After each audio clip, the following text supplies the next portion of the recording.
Coming up on this edition of Southwest TV News.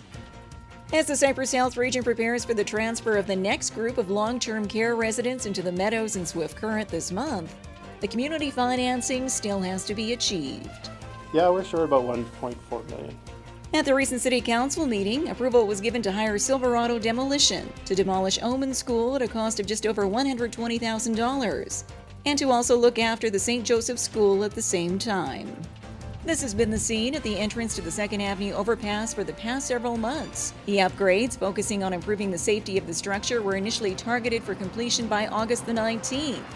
However, due to a number of factors, the project has now been set back.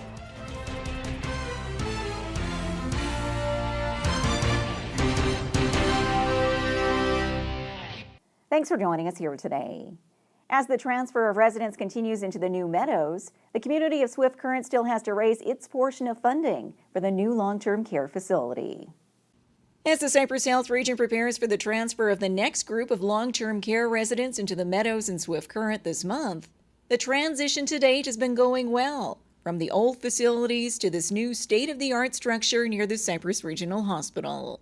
We're finding that people who were really isolating themselves in the old facilities are spending more time in the common areas. They're visiting more often. They like to spend time at the kitchen counter, having conversations with staff as they're preparing meals. We find that people are eating really well, they're sleeping really well. And I, from time to time, will pop over there, early in the morning or on a weekend for whatever reason, and you'll find one of the residents behind the kitchen counter, and they're pouring themselves a cup of coffee, and they're just making themselves at home. When the $108.5 million facility was approved for Swift Current, the deal included the province covering 80% of the construction costs, while the community would pick up the remaining 20%. Now, with the facility fully operational, the community financing still has to be achieved. Yeah, we're short about $1.4 million of the $16 million. Seeing the facility speaks for itself, so hopefully we'll get some RMs and communities that didn't put up their share to rethink their position and get on board with us. An issue which the city's mayor says administration has been addressing with neighboring RMs and hopes to have it resolved sooner than later. One of the things that we were quite adamant was in regards to long-term care, which was different than the hospital, is when municipalities chose not to contribute to the hospital, the city ended up taking over that share, and that's something that we would refuse to do in this particular go-round. So when we sat down with our neighboring municipalities in the region and worked out who should be part of it and who shouldn't and things like that, we had our share commitment, and we've had great partnerships with us and some of the rural municipalities right in our immediate surrounding that are all at 100% per capita commitment. Certainly some further out towns, villages, municipalities made contributions as well that we're grateful of. We hit our target and our commitments, so and we've done all that we can in terms of raising that. So we think the ball now is back in the court of the provincial government and the Ministry of Health to ensure if there is a shortfall that there are municipalities out there that have a responsibility. Folks that pay taxes in those communities end up in these long-term care facilities. The Meadows includes 225 beds and replaces 3 outdated long-term care facilities in Swift Current, with a grand opening expected to take place later this fall.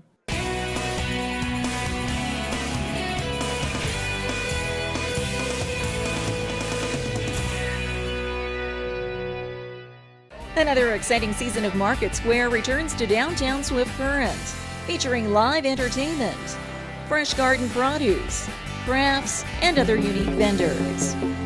Market Square, every Saturday at the corner of Central and Chaplin. Proudly presented by the City of Swift Current and Standard Motors, along with Innovation Credit Union and Southwest TV News.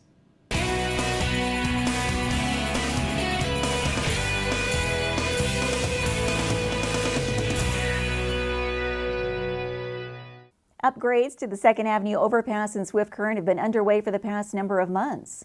And in this report, we get an update on its progress. This has been the scene at the entrance to the 2nd Avenue Overpass for the past several months, with traffic diverted for motorists to get to their desired destination. The upgrades, focusing on improving the safety of the structure, were initially targeted for completion by August the 19th. However, due to a number of factors, the project has now been set back, and will not be completed until September the 16th. In the original contract, it was contemplated the bridge would be closed 100%, and we needed to open it up for pedestrians at the request of both the CPR and as well ourselves. So there's a bit of delay for that. Secondly, the delay is, the majority of the delay is related to the weather. The rains have really slowed down the production that Graham has been trying to get. Minkin adds that because the project is now behind schedule, Graham Construction is bound by its contract to pay the city a predetermined fee for the delay. The contract contemplates liquidated damages past the agreed to completion date.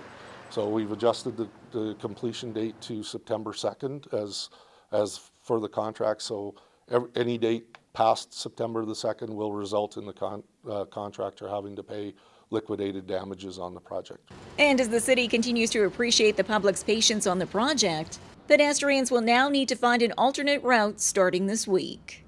In order to make the move from the east sidewalk, which we're using today, to the new west sidewalk, we need some time with the bridge closed for pedestrians. So we're as of Monday, August 8th, we'll be shutting the pedestrian access to the bridge for a period of 3 to 5 days, depending on how things go, to allow the contractor to move the hoarding from the east side to the west side sidewalk and make it safe for everybody to cross, and then it'll be open again. So access across the tracks during this time. There are a few options. Of course, the level crossing at 11th Avenue Northeast, and the Chinook pathway closer to Kinetic Park. As well, Swift Transit will be continuing to provide the shuttle service across the tracks from the north to the south side, as we have been during the duration of this project. So that's an on-demand service that people can call and access. And during this period where pedestrian access is closed, we're offering that service free of charge. The 2nd Avenue Overpass project is valued at $4.2 million and is cost shared equally through the Building Canada Fund between the City of Swift Current, Province of Saskatchewan, and the Government of Canada. Up close, maybe some of them carried it. I don't think so. I think it's once in a lifetime event for people to be able to participate. The landscape continues to change in Swift Current, with 2 former school sites set for demolition. We find out more in this report. Over the past number of years, the City of Swift Current has acquired 4 former schools from both the Chinook and Holy Trinity school divisions. And since then, the city has been looking at concepts to either save the existing buildings or demolish them and make way for new development. At the recent City Council meeting, approval was given to hire Silverado Demolition to demolish Omen School at a cost of just over $120,000, and to also look after the St. Joseph School at the same time. The latter of which was already approved by Council last fall. We had intentions to have St. Joe's done some time ago. We ran into some issues with the asbestos removal, so that delayed that project. So since that one was delayed and we now have full ownership of Omen School, it was decided that we would do those 2 together. We did the asbestos removal in Omen, and now we're ready to have them both done. So we'll get a little bit of savings by having the contractor deploy once and come and get them both done.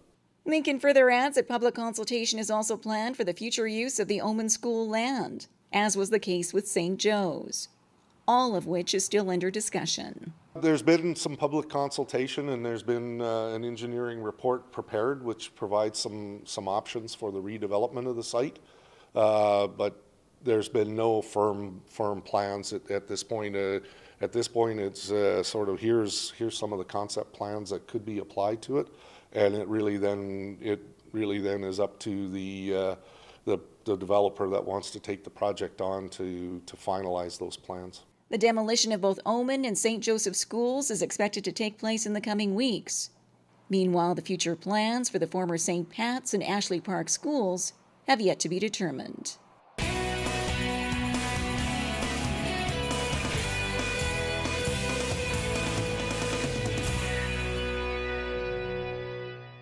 Well, this brings to a close another episode of Southwest TV News, reporting the stories that matter to you. We always welcome your news tips. You can always reach us here by phone at our studio or by email to contact us at southwesttvnews.com. Also, be sure to join us daily online for the latest news from across Southwest Saskatchewan and so much more at southwesttvnews.com. And be sure to follow us on a range of social media. Thanks for joining us here today. I'm Carol Andrews.